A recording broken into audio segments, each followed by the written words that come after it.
Let's go to Indianapolis, where we start with Ashley. Ashley, you are on the Ken Coleman Show. Hi, Ken. Thanks for taking my call today. Sure. How can I help? Well, I was going through the Career Clarity Guide, and I really got stuck on the Getting Clear piece. I've kind of been doing the same thing for the last 5 years, but really all my professional career, it's been, revolving around real estate and new construction. But I kind of think I want to branch out a little bit, but I don't know what direction to go. Okay. So when you said you took the Career Clarity Guide, what did you come up with on the mission column, the results of the mission column, which is the results of your work that matter deeply to you? What did you come up with? I really like, relationship building, and then also a lot of charitable giving. Mm-hmm. Okay. Tell me more about the first one, relationship building.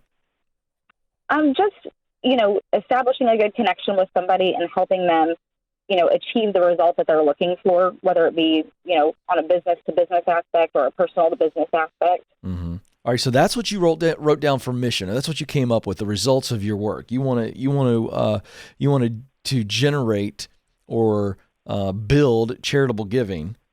That was one result. Mm-hmm. And then the other result is you want to be connecting, building relationships. Yeah. Okay. So what did you write down for passion, which we define as the work you look forward to, just the work itself? We just discussed results, but the work, you love this kind of work. If you're doing this all day, or at least 95, 90, 85% of your day, you're feeling the juice. What'd you have? I like process organization. I'm very detail-oriented. And then I also like, budgets and finances, things like that. Mm-hmm. Interesting. So of the charitable giving, so if you were involved in processes and details and all those things, trying to drive charitable giving, or if you were taking those things you like to do, processes, details, budgets, things like that, and drive it towards relationship building, it's very interesting. I'm not seeing a direct connection, and I rarely see this happen. So I'm wondering, let's just try this, because you said, Ken, I'm having a hard time with clarity here after taking the Career Clarity Guide. I want you to turn your brain off for a moment. What would you do? What would you do Monday morning if I said, you can do anything you want to do, Ashley? You're going to be successful at it. You have no risk here. Whatever money you need, it's there. No risk. You don't have to get qualified. You just get to start, and you know you're going to be successful. And you know you can also change your mind at any point. So you're not locking yourself in, but this is what you would do. What would you do Monday morning? I would go run our family jewelry store. Ah, well, that is very interesting. Very interesting, all the different answers that you gave, and then that's what you would do. Now tell me why. Why would you run the family jewelry store?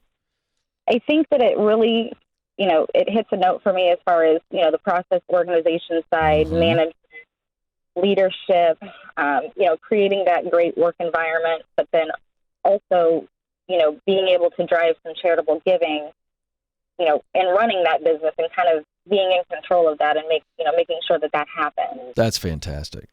That is beautiful. I'm going to be very honest with you, Ashley. You are one of the few people who, it's like you didn't get a whole lot of definity, or maybe you didn't give me all the information on the phone call, but you just absolutely brought that back home. Because you didn't list leadership, but when I think about your answer about relationship building, that's what a leader does. And you love the nuts and bolts, processes, making that jewelry store run really, really well to the point that you increase profits, which means you increase giving. I think that's beautiful. That's business for good. About as beautiful of a definition as I've ever heard. So what's keeping you from running the family jewelry store? Well, my background is primarily in, like I said, real estate and new construction. So I know nothing about jewelry and gems and diamonds. You don't have to. But then also kind of my relationship with the family member that owns it. It's not bad by any means, but it's kind of one of those things that's like, oh, happy birthday, Merry Christmas, Happy Thanksgiving, how you been? It's very surface. So I don't really know how to approach this family member. Okay. About the possibility. Is this? You don't have to tell me their name, but is this well, I guess it doesn't matter because you're not telling me, so I don't want to put you in a spot. Is it surface because of distance, or is it surface because of tension? A distance. Okay. So who's the closest family member between the two of you that you both share? Who? My father. Your father. Okay. Does your father know of your desire to run the family jewelry store? Yes. And what does he say? He's open to it. He thinks it's a good idea.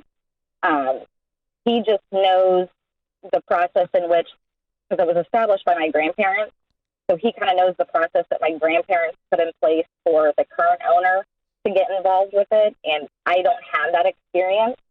So I think that's where maybe there's a little bit of resistance or hesitation, that kind of gets put back on me that I need to do some due diligence. Have you expressed your desire to be involved in the business to, who is this family member? Are you afraid to say it? No, it's my uncle. Okay, so it's your dad's brother. It's your dad's brother.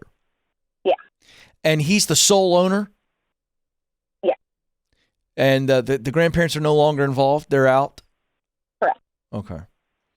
And the uncle does know that you would like to be in the business? He does not. And I think I kind of feel some pressure of, approaching him about that, kind of almost feel like I'm blindsiding him. But then I also feel pressure in my own mind, knowing that he's coming of retirement age and things like that. So what's the current plan? I don't know. Well, let's find that out first. Is your dad involved at all? Would the business go to your dad or to another sibling? No, I believe, if anything, it would either be dissolved or sold, would be my guess. Okay, I got to tell you something. I don't think there's any problem with you going to the uncle and going, hey, you don't know this. And it's silly that you don't know this. And I just want to tell you, I'm very interested in being involved in the business. I'd love to learn from you. I know I don't have a jewelry experience, but I've got great experience in the construction and world and building and blah, blah, blah, blah, blah, and real estate, whatever it is. And I can tell you that this would be my unique role to run the business eventually. And I can learn the jewelry part, but I know right now I could help manage and I could help grow. And so my question is, what is your plan? And you're not asking him to give you ownership right now. You just say, I want to be involved. I want to help you grow it and prove to you that I would be a worthy successor of you. I think that would honor him. I don't think that would bother him. Okay. Am I, you understand what I'm saying? Like, you're not going all in going, hey, let's talk turkey, man. How does this? Yeah, that's what I'm afraid of. Yeah, no. You don't do that. You go, hey, I think I want to be a part of the family business, but I know I got to earn it. Okay. And so the question is, how do you go about doing that? Because he may not be able to afford you. Is that a possibility that he wouldn't being able to afford you right now what you need to make? Yeah, that is something that's, another cause for concern or cause for pause. Is he in your area, Indianapolis, or somewhere else? Sometimes he's a snowbird. He's, I would say, semi-retired, so he's enjoying life too. Right, but my point is this furniture store, is it in your current zip code? Oh yeah. Oh, well then good. So here's the deal. Okay, great. That's what I needed to know. So here's the deal. He can't afford you right now, which was my concern, but that doesn't have to be a problem. In fact, it actually makes this whole transition potentially easier. So what you do is you go, hey, I already got a full-time job. I want to be in the business, but I already got a full-time job, so I'm not going to be a burden to you. Don't want to be a burden to you, but I want to start working 10 hours a week, 15 hours a week, learning the business, helping you. How can I help you? You're semi-retired. How can I help make life even easier? Because I would love to earn your trust and then eventually earn the right to take over the business when you're done.